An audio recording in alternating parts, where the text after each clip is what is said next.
Ranks e níveis de poderes existem em vários animes já conhecidos por vocês. E é neles que a gente pode ver a notoriedade e o prestígio de um determinado grupo ou personagem. Por exemplo, você pode pensar nos Hokages lá de Naruto, ou então nos Yonkou de One Piece. Aqui, no nosso querido mangá de aventuras fofinhas e bonitinhas, não é tão diferente. Em Off, temos o sistema de apitos, que é basicamente para designar o nível de um explorador de cavernas. E é sobre esses níveis que nós vamos debater um pouquinho hoje.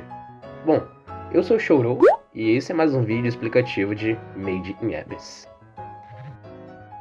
Toda vez que surge uma criança, ou então uma pessoa um pouco mais velha pronta para se tornar um explorador, primeiro ela começa com o Sinnoh, e ele é um pouquinho diferente dos demais, porque essa classificação ela pertence ao estudante aspirante explorador, ou seja, que ainda precisa fazer sua primeira entrada no abismo. No anime e no mangá, como um exemplo dessa classificação, nós temos o pequeno Kyuubi e também o próprio Reg, assim que ele ingressou no orfanato Belchero, até fazer a sua primeira viagem à primeira camada do abismo. Passamos para os apitos vermelhos, onde sua maioria são crianças mais ou menos na fase da pré-adolescência. E aqui já dá para ser chamado de explorador, porque essa classificação ela pertence a aprendizes que já fizeram sua primeira viagem à primeira camada, ou então conseguiram uma relíquia por conta própria. E também é porque já possuem um conhecimento nato sobre o abismo. Só que, por não terem muita força física e experiência, é colocado um limite de 550 metros para o apito vermelho. E se por alguma razão o explorador dessa classificação passar desse limite, é tratado como algo acidental ou então um comportamento rebelde. E por isso, nesse caso, é enviado uma equipe de busca para trazê-lo de volta. Porém, se o apito vermelho chegar à segunda camada, ou seja, 1350 metros de profundidade, aí o quadro ele muda e será tratado como suicídio, fora que as buscas elas são canceladas. Como exemplo dessa classificação, podemos citar a própria Riko, o Nachi e também o Shige. Os apitos azuis eles são os adeptos, ou seja, são exploradores mais experientes que podem se aprofundar até a segunda camada, pois aqui é levado em conta que um apito azul ele já deve possuir experiência de combate ou defesa contra as criaturas da Floresta da Tentação. Tipicamente, e também com treinamento apropriado, é atingido o nível de apito azul mais ou menos nos 15 anos de idade. No entanto, existem exceções, como o caso da Maruki, que é a discípula da Ozen. Aqui, nós subimos um pouquinho mais na classificação, porque os apitos da Lua eles são mestres exploradores altamente proficientes, que carregam consigo um extenso conhecimento do abismo. Além disso, eles podem se aprofundar até a quarta camada com segurança. E isso porque as suas capacidades, tanto de combate quanto de investigação, estão em um nível completamente diferente dos apitos azuis.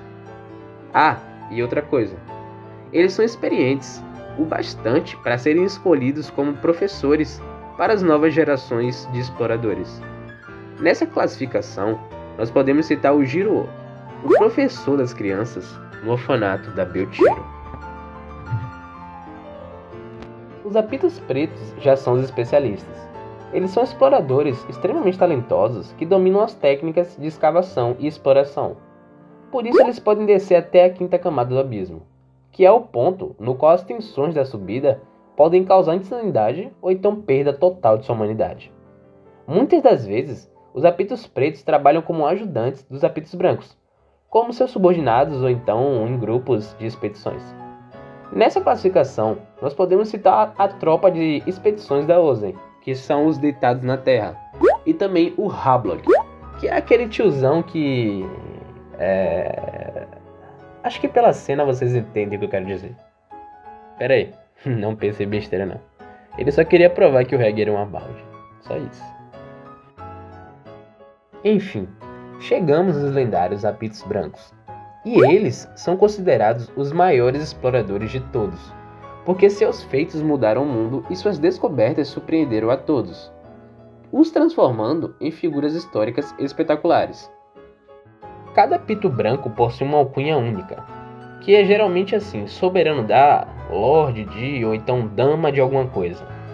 Mas isso na verdade depende muito do local que você buscar essa informação, e também a tradução, né? No mangá da New Pop, por exemplo, é Lorde no masculino e Dama pro feminino. Eles sempre são armados até os dentes com artefatos do abismo, e possuem uma capacidade de progressão formidável. Por causa dos seus status, também, qualquer informação passada oficialmente por eles é considerada um fato, por mais absurdo que seja. Os apitos brancos não possuem um limite de descida. É como dizer que eles são os donos do morro e vão até onde querem. Só que por conta da maldição da subida da sexta camada, na qual é humanamente impossível sobreviver, eles se limitam até a quinta camada.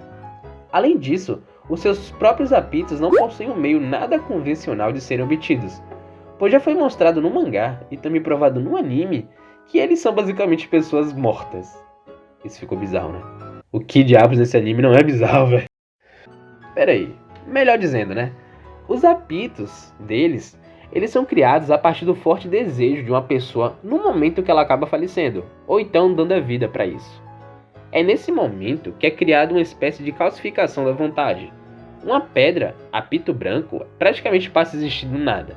E quando é lapidada do jeito certo, para poder melhorar o seu uso, é formado os apitos completos. Esses daqui, ó. Daí, eles ganham um estilo único e um brasão que não pode ser falsificado de jeito nenhum. Além disso, por ser uma relíquia, o apito em si recebe um poder único, que é a capacidade de emitir a vontade da vida, quando são usadas apenas por seu portador. Deixando claro, que só o portador do apito branco pode usá-lo. Nessa classificação, nós podemos citar Ozen, que é a dama inalterável, Lisa, que é a dama aniquiladora, Bondrewed, que é o soberano, ou então Lorde da Alvorada, Srajua, que é o Lorde, ou soberano do misticismo, se bem que Srajua já foi apresentado no mangá como uma mulher. Mas eu vou seguir o padrão do início do mangá, onde se referiam como um homem mesmo. E também por último, temos o Akuna, ou então o Akuna, o Lorde da Orientação. Bom, esse foi o vídeo, eu espero que vocês tenham gostado. Eu tentei pegar o máximo de informações possíveis sobre essas classificações, mas eu acho que ainda fica muito vago, quando a gente fala sobre os apitos brancos, porque tem muita coisa por trás ainda que dá para poder abordar. Então, eu vou deixar para poder fazer vídeos separados sobre cada um deles. Principalmente sobre Srajua, que, como eu disse, apareceu recentemente no mangá. Então é isso, pessoal. Obrigado se vocês ficaram até aqui comigo e até a próxima.